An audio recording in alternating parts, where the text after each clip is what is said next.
Adam alaihi salam. Setelah Allah menciptakan alam raya dan menyempurnakannya, bumi telah menjadi hijau, dipenuhi hutan belantara. Lautan membentang, danau-danau dan sungai-sungai yang panjang, hewan-hewan pun telah berkembang biak di dalamnya. Sementara itu di surga, Allah mengumpulkan para malaikat dan berfirman, "Sesungguhnya aku hendak menjadikan khalifah di muka bumi." Para malaikat bertanya, Apakah engkau hendak menjadikan orang yang merusak dan menumpahkan darah di sana, sedangkan kami bertasbih memujimu dan mensucikan namamu? Allah berfirman, "Aku mengetahui apa yang tidak kamu ketahui." Kemudian Allah menciptakan manusia yang hendak dijadikan khalifah itu adalah dari tanah liat kering. Setelah sempurna penciptaannya, Allah meniupkan ruh ke dalamnya. Manusia pertama ini dinamai Adam. Berbeda dengan para malaikat, Adam dikaruniai akal sehingga mempunyai kemampuan berpikir yang kuat. Allah mengajari Adam tentang benda-benda yang ada. Kemudian Allah memperkenalkan Adam kepada penghuni surga dan berkata kepada malaikat, "Sebutkanlah benda-benda ini." Para malaikat tidak bisa menyebutkan benda-benda itu. Lalu Allah menyuruh Adam menyebutkan benda-benda itu, dan Adam bisa menyebutkan semuanya. Allah berfirman, "Sujudlah kamu kepada Adam." Maka semua malaikat tersungkur sujud kepada Adam untuk menghormatinya. Tetapi iblis tidak mau sujud. Allah menegur iblis, "Kenapa kamu tidak sujud kepada Adam?" Aku lebih baik dari dia. Engkau ciptakan aku dari api, sedangkan dia dari tanah. Allah berfirman, "Keluarlah dari surga. Kamu terkutuk dan terlaknat sampai hari kiamat." Iblis lalu berkata, Ya Robbi, berilah saya umur panjang sampai hari kiamat, dan aku akan menggoda dan menyesatkan semua manusia, kecuali hamba-hambamu yang ikhlas di antara mereka. Allah berfirman, "Kamu diberi umur panjang sampai hari yang ditentukan. Sesungguhnya kamu tidak bisa menjerumuskan hamba-hambaku. Yang mengikutimu hanya orang-orang yang sesat."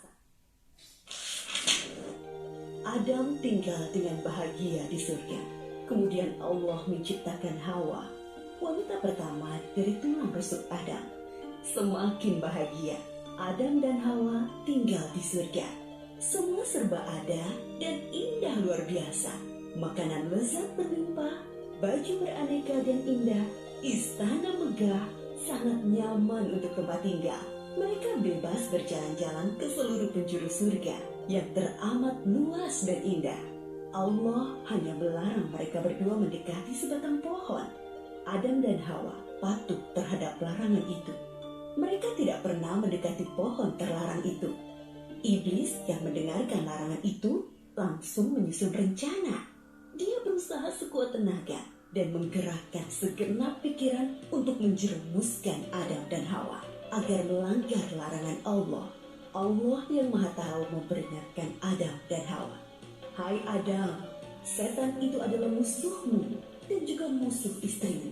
Berhati-hatilah, jangan sampai dia mencelakakan kalian dan mengeluarkan kalian dari surga."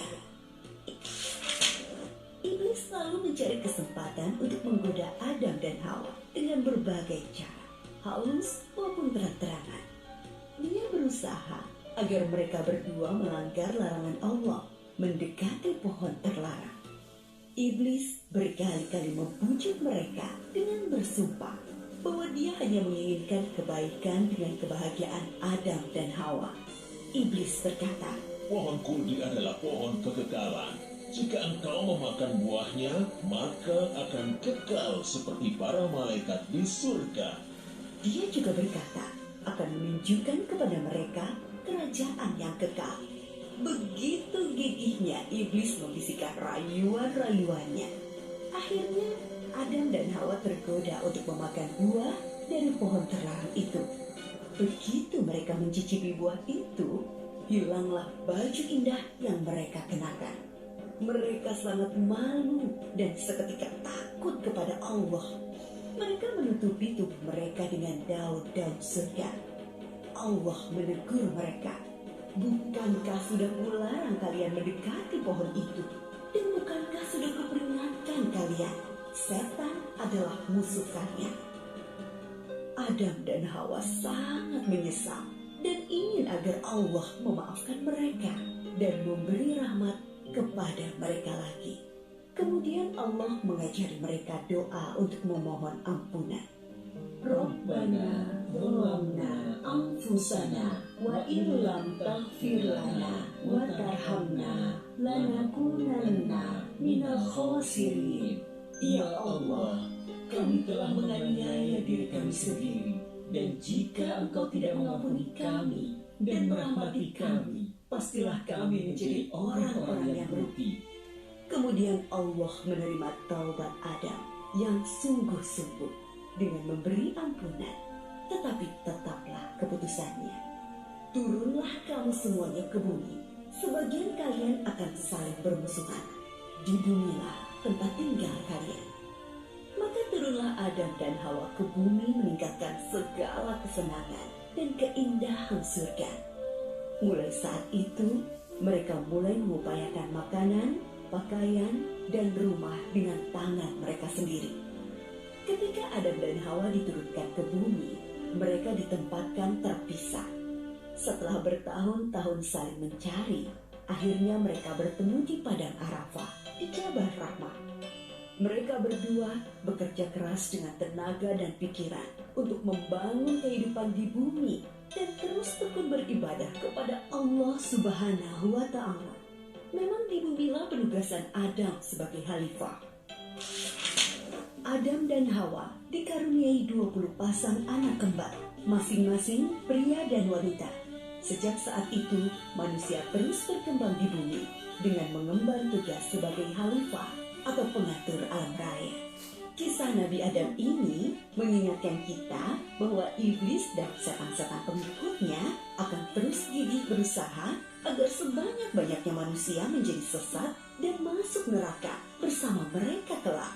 Namun jangan takut, godaan iblis dan pasukannya tidak mempan terhadap orang-orang yang ikhlas berserah diri kepada Allah.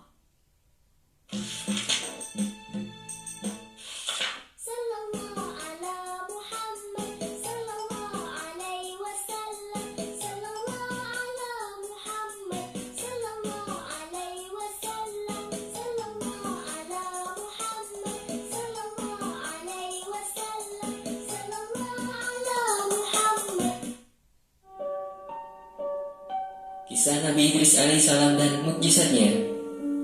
Ketika Nabi Syeds telah beranjak tua, Allah menganugerahi beliau seorang anak dari cicit yang luar biasa cerdas dan gemar menuntut ilmu bernama Khanuh. Nabi Syeds sangat mencintai Khanuh. Masa tuanya dihabiskan dengan mengajarkan sahifah kepada Khanuh. Silsilah Khanuh secara lengkap adalah Khanuh bin Yarid bin Mahlail bin Ina bin Anushi bin Syeds bin Adam alaihissalam. Menurut kitab tafsir, Nabi Idris hidup 1000 tahun setelah Nabi Adam alaihissalam wafat. Khanuh sangat gemar menuntut ilmu. Rasa ingin tahunya akan segala sesuatu sangat besar. Khanuh juga anak yang penurut dan taat kepada Allah. Guru utamanya adalah Nabi Syeds alaihissalam. Karena kelebihannya ini, maka Khanuh diberi gelar Nabi Syeds dengan nama Idris. Engkau luar biasa, nak. Allah menganugerahimu semangat belajar yang tinggi. Kau layak dipanggil Idris, ujar Nabi Syeds sambil tersenyum. Suatu ketika Idris bertanya kepada Nabi Syeds tentang Bani Qabil yang merupakan anak keturunan Nabi Adam dan Siti Hawa. Nabi Syeds bertanya, mengapa engkau tertarik dengan anak keturunan Qabil, nak? Mereka golongan yang sangat ingkar, kakek. Mereka terkenal suka menyembah api dan sangat sering berbuat kejahatan. Aku ingin berdakwah kepada mereka, kata Idris dengan bersemangat. Nabi Syeds tersenyum. Kemudian beliau mulai menceritakan hal ehwal kisah Qabil dan Habil. Kedua kakaknya yang merupakan sepasang anak kembar dari ayah Nabi Syeds, Nabi Adam alaihissalam. Bagaimana terjadinya perbuatan mungkar dan ingkar dari Qabil kepada Allah dengan membunuh Habil? Nabi Syed juga menceritakan bagaimana beliau berusaha mendakwahi Qabil dan keturunannya dan mengajak kembali kepada Allah. Akan tetapi karena Qabil menolaknya, maka Nabi Syed pun terpaksa memeranginya. Mendengar itu, Idris berjanji akan berjuang kembali menegakkan agama Allah di kalangan Bani Qabil. Kisah Nabi Idris alaihissalam diceritakan dalam Al-Quran pada surah Maryam ayat 56 dan 57 yang artinya, dan ceritakanlah Muhammad kisah Idris di dalam kitab Al-Quran. Sesungguhnya dia seorang yang sangat mencintai kebenaran dan seorang nabi, dan kami mengangkatnya ke martabat yang paling tinggi. Quran Surat Maryam ayat 56 sampai 57. Mukjizat Nabi Idris alaihissalam. Nabi Idris alaihissalam merupakan Nabi Allah yang memiliki mukjizat yang diberi karunia keilmuan yang sangat luar biasa. Berikut ini adalah beberapa bidang keilmuan yang dimiliki oleh Nabi Idris alaihissalam sebagai mukjizatnya. Mukjizat yang pertama adalah Nabi Idris alaihissalam mampu menulis dan membaca. Jika melihat riwayat sejarah manusia, maka Nabi Idris alaihissalam merupakan seorang nabi yang pertama kali bisa dan pintar menulis serta membaca. Di saat belum ada manusia yang mampu membaca menulis, Nabi Idris alaihissalam telah diberikan mukjizat tersebut. Itulah sebabnya Allah Subhanahu wa Ta'ala menurunkan kepada Nabi Idris alaihissalam 30 syahifah, yaitu petunjuk Allah Subhanahu wa Ta'ala untuk disampaikan kepada umatnya. Umat Nabi Idris alaihissalam pada saat itu adalah umat manusia yang merupakan keturunan Qabil putra Nabi alaihissalam yang telah durhaka kepada Allah Subhanahu wa Ta'ala. Umat pengikut atau keturunan Qabil ini adalah umat yang sering melakukan keingkarannya kepada Allah Subhanahu wa Ta'ala. Salah satu keingkaran besar yang dilakukan mereka karena terbujuk dengan rayuan iblis adalah melakukan penyembahan terhadap api dan jasad Qabil yang dikuburkan di antara dua buah batu. Mukjizat berikutnya adalah Nabi Idris alaihissalam mampu menunggang kuda. Nabi Idris alaihissalam selain memiliki kemampuan menulis dan membaca, juga dikenal sebagai orang pertama yang mampu menunggang kuda. Zaman itu masih sangat sedikit manusia yang mampu menunggang kuda dengan baik. Nabi Idris alaihissalam telah mampu dan memiliki kemampuan menunggang kuda yang sangat hebat untuk digunakan sebagai alat bantu transportasi. Mukjizat selanjutnya adalah Nabi Idris alaihissalam menguasai ilmu perbintangan dan membuat pakaian. Mukjizat lainnya dari Nabi Idris alaihissalam adalah pengetahuannya tentang ilmu perbintangan serta pandai menggunting dan menjahit pakaian yang terbuat dari kulit binatang. Dalam kehidupan sehari-harinya Nabi Idris alaihissalam giat beribadah kepada Allah Subhanahu wa Ta'ala dan membantu orang-orang yang tidak mampu. Waktu luangnya seringkali diisi dengan kegiatan menjahit pakaian untuk kemudian diberikan kepada orang-orang miskin. Beliau juga senantiasa tidak pernah lepas dari ibadah puasa. Mukjizat selanjutnya, Nabi Idris alaihissalam pintar memerangi orang-orang yang ingkar kepada Allah Subhanahu wa Ta'ala. Nabi Idris alaihissalam mendapat gelar As'ad al-Usud yang artinya singa di atas segala singa. Melalui bekal ilmu pengetahuan yang lengkap, kekuatan serta kehebatan yang mumpuni, Nabi Idris alaihissalam adalah seorang nabi yang gagah dan berani tak takut mati. Ia tak pernah gentar kepada siapapun dan tidak pernah putus asa dalam menjalani tugasnya seorang nabi. Beliau juga pandai memerangi orang-orang yang ingkar kepada perintah Allah Subhanahu wa Ta'ala. Ia tidak pernah takut menghadapi umatnya yang kafir, terutama ketika sedang menyadarkan keturunan saudaranya yang durhaka, Qabil yang penuh dengan kemungkaran dan kesesatan. Kepada kaumnya, Nabi Idris alaihissalam diperintahkan menghilangkan dan memberangus kebiasaan perbuatan nista dan zalim kepada sesama, suka permusuhan, serta suka berbuat kerusakan. Senantiasa berpegang pada tali agama Allah, beribadah semata hanya karena Allah Subhanahu wa Ta'ala agar bisa mendapatkan keberuntungan, bebaskan diri dari azab akhirat dengan cara amal soleh dan kebaikan. Dengan berbagai mukjizat yang Allah karuniakan kepada Nabi Idris alaihissalam di atas, tak sedikit pun membuat ia menjadi sombong. Bahkan Nabi Idris alaihissalam dikenal bersifat pemaaf. Kisah Nabi Idris alaihissalam menikam mata iblis. Sepanjang hidupnya, Nabi Idris alaihissalam terkenal sangat takwa dan soleh. Hal ini tentu saja membuat setan dan iblis menjadi iri hati. Dikisahkan, pada suatu hari Nabi Idris alaihissalam sedang menjahit baju sambil duduk. Sekonyong-konyong tanpa jelas arah datangnya, muncul seorang pria di depan pintu rumahnya dengan memegang telur di genggaman tangannya. Pria itu adalah iblis yang sedang menyamar untuk menggoda Nabi Idris alaihissalam. Pria itu pun berkata, "Ya Nabi Allah, sanggupkah Tuhanmu memasukkan dunia ke dalam telur ini?" Nabi Idris alaihissalam dengan kepandaiannya sekilas sudah dapat mengetahui bahwa lelaki yang datang itu dan sedang berada di hadapannya adalah iblis laknatullah yang sedang menyamar. Nabi Idris alaihissalam berkata, "Kemarilah, dekatlah denganku dan tanyalah yang engkau inginkan." Iblis menduga bahwa ia telah mampu menyamar dengan baik dan menipu Nabi Idris alaihissalam. Kemudian iblis pun mendekati Nabi Idris alaihissalam dengan perasaan senang karena menyangka penyamarannya tidak diketahui oleh Nabi Idris alaihissalam. Iblis berkata, "Bisakah Tuhanmu memasukkan dunia ke dalam telur ini?" tanya iblis. Nabi Idris alaihissalam pun menjawab dengan penuh keyakinan, "Jangankan memasukkan dunia ke dalam telur sebesar ini, memasukkannya ke dalam lubang jarumku ini pun Tuhanku berkuasa melakukannya," jawab Nabi Idris alaihissalam. Dengan secepat kilat, Nabi Idris alaihissalam langsung menusukkan jarumnya ke mata iblis tersebut dan mengenai matanya. Iblis pun seketika menjerit kesakitan dan sangat terkejut. Tidak menyangka bahwa Nabi Idris alaihissalam ternyata mengetahui penyamaran dan tipu dayanya. Mata iblis pun menjadi buta dan seketika langsung lari tunggang langgang hingga menghilang dari pandangan Nabi Idris alaihissalam. Kisah Nabi Idris alaihissalam yang diangkat ke surga. Setiap hari, malaikat Israel dan Nabi Idris beribadah bersama. Suatu kali setelah beberapa kali sebelumnya mengeluarkan permintaan yang sama, kali ini Nabi Idris pun kembali mengajukan permintaannya. "Dapatkah engkau mengantarkan saya melihat surga dan neraka?" "Wahai Nabi Allah, lagi-lagi permintaanmu aneh," kata Israel. Setelah malaikat Israel memohon izin kepada Allah, dibawanya Nabi Idris ke tempat yang ingin dilihatnya.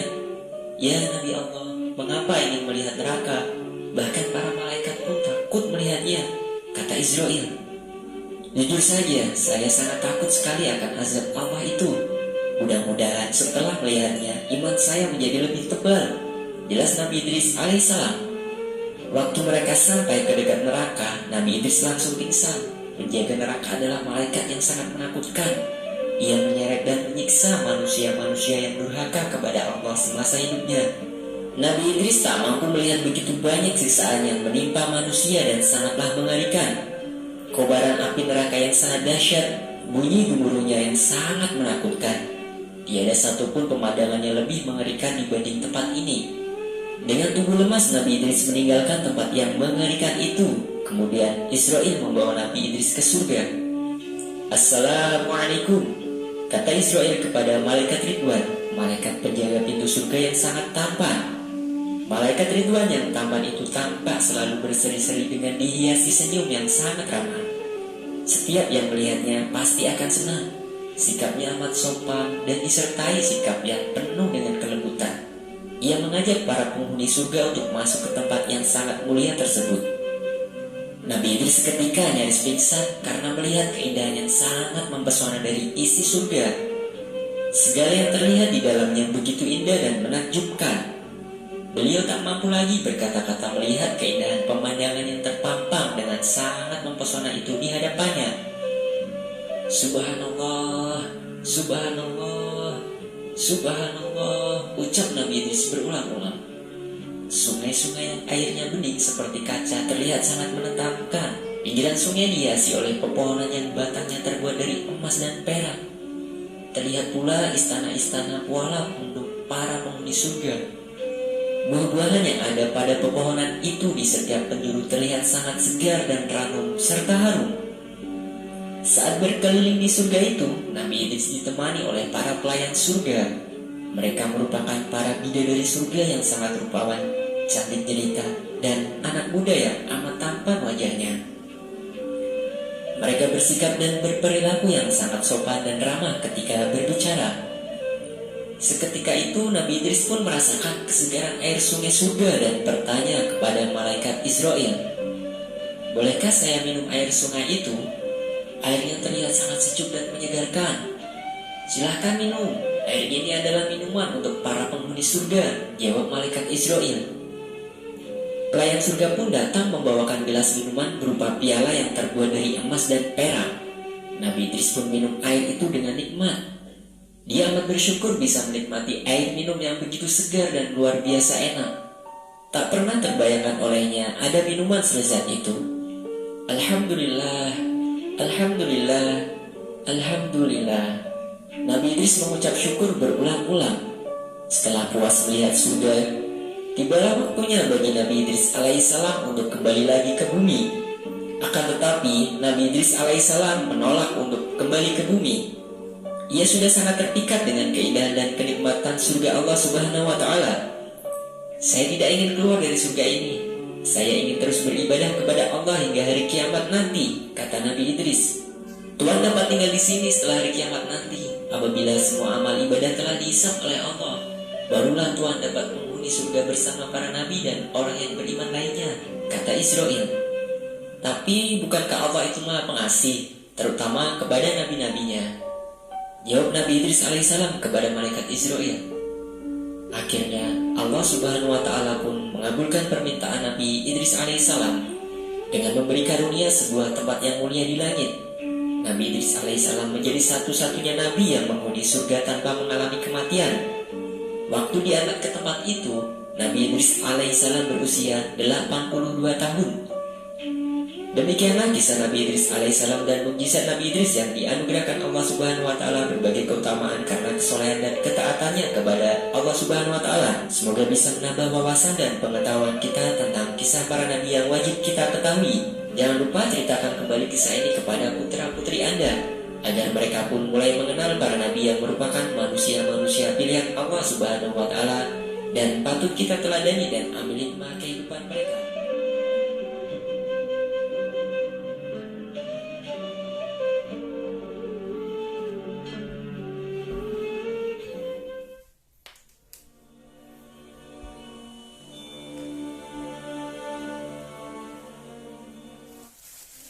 Kisah Nabi Nuh alaihissalam. Setelah Nabi Idris alaihissalam wafat, sedikit demi sedikit iman masyarakat mulai menipis. Iblis dan pasukannya semakin gemar menggoda mereka. Kemudian mereka mulai senang membuat patung. Mereka membuat patung untuk menghormati para pahlawan, leluhur, tokoh-tokoh yang sudah mati. Patung-patung itu diberi nama sesuai nama para tokoh itu. Dari sekedar penghormatan, lama-kelamaan mereka mulai menyembah patung-patung itu. Mereka percaya bahwa patung-patung itu mempunyai kehebatan dan kekuatan yang bisa melindungi dan menentukan nasib mereka. Di antara patung-patung yang disembah itu, ada 5 yang paling mereka agungkan, yaitu Wa'at, Suwa, Yahud, Yauk, dan Nasr. Inilah asal mulanya manusia menyembah patung dan berhala. Tentu saja, ini semua hasil pekerjaan iblis dan pasukannya yang berusaha sekuat tenaga menyesatkan manusia agar tidak menyembah Allah dan masuk neraka bersama mereka. Allah tidak membiarkan manusia tersesat semuanya tanpa petunjuk. Maka Allah memilih Nuh alaihissalam untuk mengingatkan kaumnya agar mereka meninggalkan penyembahan dan berhala dan kembali menyembah Allah Subhanahu wa Ta'ala. Siapakah Nuh alaihissalam? Nuh adalah cucu dari Nabi Idris. Fisiknya kuat, terbukti dari umurnya yang sangat panjang, sekitar 1000 tahun. Hatinya mulia dan sabar luar biasa. Pikirannya juga sangat cerdas, rendah hati, soleh, dan taat kepada Allah. Nabi Nuh adalah Rasul Allah Subhanahu wa Ta'ala yang pertama. Sebelumnya, Allah hanya mengangkat nabi-nabi saja. Mulailah Nabi Nuh berdakwah kepada kaumnya. Nabi Nuh mengajak mereka untuk memohon ampun atas dosa-dosa mereka dan kembali menyembah Allah agar tidak terkena azab dari Allah. Sangat tekun Nabi Nuh mengajak kaumnya dengan berbagai cara, dengan terang-terangan di hadapan banyak orang, dengan diam-diam mendatangi seorang demi seorang, berulang-ulang, siang dan malam, selama kurang lebih 950 tahun lamanya. Tetapi sedikit sekali yang mengikuti seruan Nabi Nuh. Kebanyakan dari pengikutnya ini adalah orang miskin dan pekerja kasar. Jumlahnya sekitar 80 orang. Yakni sebagian besar kaumnya tidak mau mengikuti ajaran Nabi Nuh. Mereka bersikap angkuh dan sombong dengan menutup rapat-rapat telinga mereka jika Nabi Nuh mulai berbicara untuk mendakwahi mereka. Bahkan mereka menantang Nabi Nuh agar mendatangkan azab yang diancamkan oleh Allah Subhanahu wa Ta'ala. Nuh, sudahlah, berhenti bicara. Percuma, kami tidak akan percaya. Sekarang begini saja, datangkan azab itu pada kami jika kau memang benar. Kami yakin tidak akan ada azab yang menimpa kami karena kelakuan kami. Kau hanya berdusta. Nabi Nuh mengadu kepada Allah tentang pembangkangan kaumnya yang terlaluan. Allah berfirman bahwa memang pengikut Nabi Nuh tidak akan bertambah. Hanya 80 orang itu saja. Selebihnya mereka semua tidak akan beriman karena mereka sudah sangat sesat.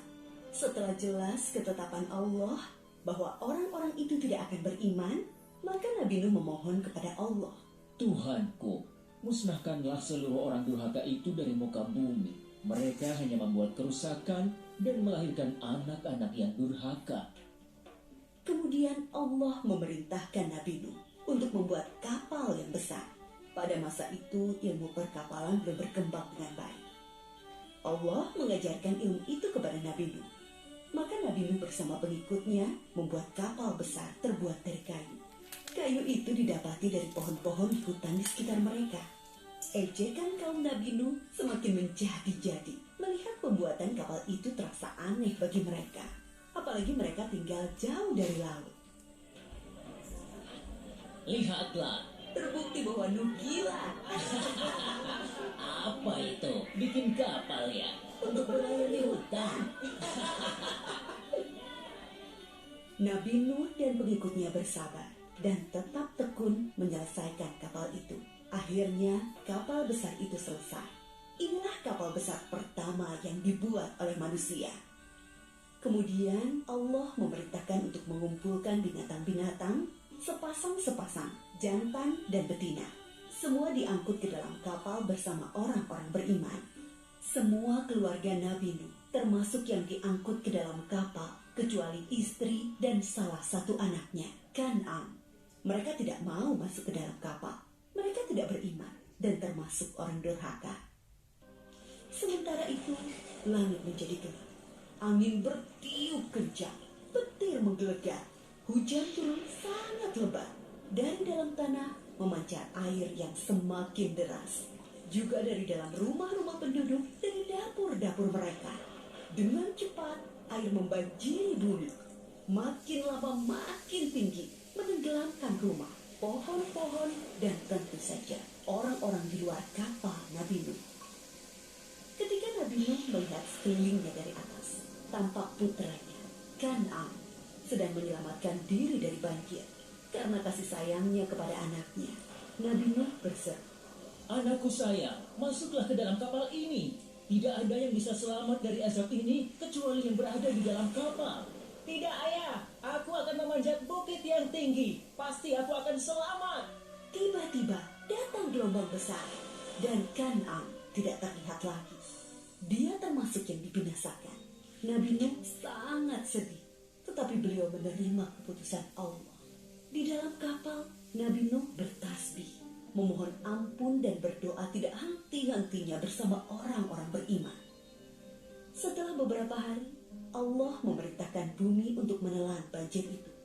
Hujan berhenti, air pun surut masuk ke dalam tanah. Kapal pun berlabuh di daratan lagi. Orang-orang beriman keluar dari kapal dengan tetap bertasbih, syukur yang tiada terkira. Mereka memulai hidup baru tanpa gangguan orang-orang kafir yang sudah tenggelam, dibinasakan Allah karena kesesatan mereka. Kisah Nabi Nuh memberikan kita pelajaran bahwa durhaka kepada Allah dan tidak patuh kepada Rasul utusannya membuat manusia ditimpa azab di dunia ini maupun di akhirat.